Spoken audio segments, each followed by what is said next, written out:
Hello friends, welcome to my channel. இன்றைக்கி நம்ம பாலக்கீரையும் காளானும் வச்சு ஹெல்த்தியான ஒரு லஞ்ச் பாக்ஸ் ரெசிபி தாங்க பார்க்க போகிறோம். மஷ்ரூம் பாலக் புலாவ். வீடியோவை கடைசி வரைக்கும் பாருங்கள். நீங்கள் நம்ம சேனலுக்கு புதுசுனா மறக்காமல் மண்சட்டி டு குக்கர் சேனலை சப்ஸ்கிரைப் பண்ணுங்கள். அப்படியே பக்கத்தில் இருக்க பெல் ஐக்கானை ப்ரெஸ் பண்ணுங்கள். ஸோ தட் நான் வீடியோ அப்லோட் பண்ணும்போதெல்லாம் உங்களுக்கு நோட்டிஃபிகேஷன்ஸ் வந்துடும். இன்றைக்கி இந்த ரெசிபி செய்கிறதுக்கு நான் ஒரு குக்கரில் 2 டேபிள் ஸ்பூன் அளவுக்கு சன்ஃப்ளவர் ஆயில் ஹீட் பண்ணியிருக்கேங்க. அது கூட 1 டேபிள் ஸ்பூன் அளவுக்கு பட்டர் சேர்த்து நல்லா சூடு பண்ணிக்கலாம். பட்டர் நல்லா உருகி வந்ததும் தாளிக்க தேவையான பொருட்கள் உள்ளே சேர்த்துக்கலாம். ஒரு பிரியாணி இலை, 2 ஏலக்காய், 5 லவங்கம், ஒரு அன்னாச்சி பூ, அப்புறம் ஒரு சின்ன பீஸ் பட்டை, இதெல்லாம் சேர்த்து தாங்க தாளிக்க போகிறோம். பட்டை கிராம்பெல்லாம் நல்லா செவந்ததுக்கப்புறம் 2 பச்சை மிளகாய் இந்த மாதிரி நீல வாக்கில் கீறி வச்சுருக்கேன், அதையும் உள்ளே சேர்த்துக்கலாம். மிளகாய் நல்லா வெடித்ததும் ஒரு பெரிய சைஸ் வெங்காயத்தை நல்லா ஸ்லைஸ் பண்ணி உள்ளே சேர்த்துக்கோங்க. உங்களுக்கு விருப்பப்பட்ட சின்ன வெங்காயம் கூட சேர்த்துக்கலாம்.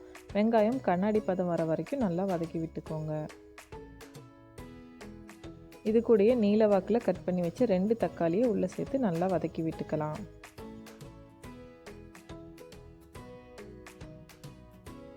தக்காளியும் வெங்காயமும் வதங்கிட்டு இருக்கும்போது 1 டேபிள் ஸ்பூன் அளவுக்கு இஞ்சி பூண்டு பேஸ்ட் உள்ளே சேர்த்து வதக்கி விட்டுக்கோங்க.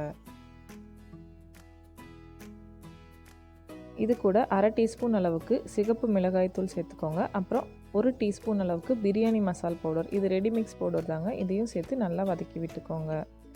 இது கூடயே 1 டீஸ்பூன் அளவுக்கு தயிர் உள்ளே சேர்த்து நல்லா கலந்து விட்டுக்கலாம். மசாலாவோட பச்சை வாசனை போகட்டும்.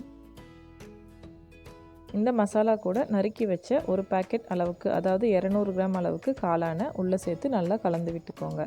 இந்த காளான்லேருந்தே நல்லா தண்ணி விட்டு வரும். இது கூட உங்களுக்கு விருப்பப்பட்டுச்சுன்னா பச்சை பட்டாணியும் உரித்து உள்ளே சேர்த்துக்கலாம். இது ஆப்ஷனல் தான். இப்போது இந்த காளான்லேருந்து தண்ணி பிரிஞ்சு மசாலா நல்லா பச்சை வாசனை போகிற வரைக்கும் வதக்கி விட்டுக்கோங்க.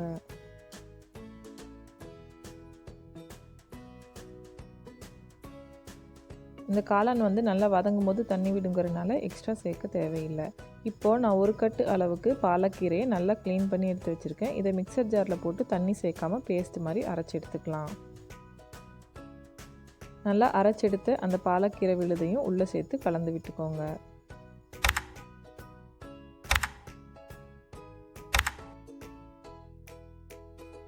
இந்த மசாலாவெல்லாம் நல்லா கலந்து விட்டு பச்சை வாசனை போகிற வரைக்கும் மூடி வச்சு ஒரு 5 நிமிஷம் வரைக்கும் குக் பண்ணி எடுத்துக்கலாம். கீரை பிடிக்காத குழந்தைங்க கூட இந்த மாதிரி செஞ்சு கொடுத்தீங்கன்னா கண்டிப்பாக பிரியாணி டேஸ்ட்டில் இருக்கிறனால ஈஸியாக சாப்பிட்ருவாங்க. அதில் இருக்க சத்துக்களும் உங்களுக்கு முழுமையாக கிடைக்கும். இப்போ பாருங்கள், இதில் ஒரு 1/2 லெமன் ஜூஸ் அளவுக்கு சேர்த்துட்டு நல்லா கலந்து விட்டுக்கலாம். அடுத்து நம்ம எடுத்து வச்சுருக்கிற அரிசிக்கு தேவையான அளவுக்கு தண்ணி சேர்த்துக்க போகிறோம். அதாவது 1:2 ரேஷியோவில் நீங்கள் 2 கப் அரிசி ஊற வச்சிங்கன்னா 4 கப் அளவுக்கு தண்ணி சேர்த்து நல்லா கொதிக்க விட்டுக்கோங்க. இன்றைக்கி நான் நார்மல் சாப்பாட்டு அரிசியில் தாங்க செய்கிறேன். உங்களுக்கு விருப்பப்பட்ட ஜீரக சம்பா அரிசிலையோ இல்லைன்னா பாஸ்மதி அரிசிலையோ கூட இந்த மாதிரி புலாவ் செஞ்சுக்கலாம். இதுக்கு தேவையான அளவுக்கு உப்பு சேர்த்து இந்த தண்ணி நல்லா கொதி வர வரைக்கும் வெயிட் பண்ணலாம். தண்ணி நல்லா கொதிச்சதும் நம்ம ஊற வச்சுருக்கிற அரிசியை உள்ளே சேர்த்து கலந்து விட்டுக்கலாம். உடனே நீங்கள் குக்கர் லிட் போட வேண்டாம். ஒரு 5 நிமிஷம் இதுவும் கொதிக்கட்டும். அதுக்கப்புறம் க்ளோஸ் பண்ணால் நல்லா டேஸ்ட்டாக இருக்கும்.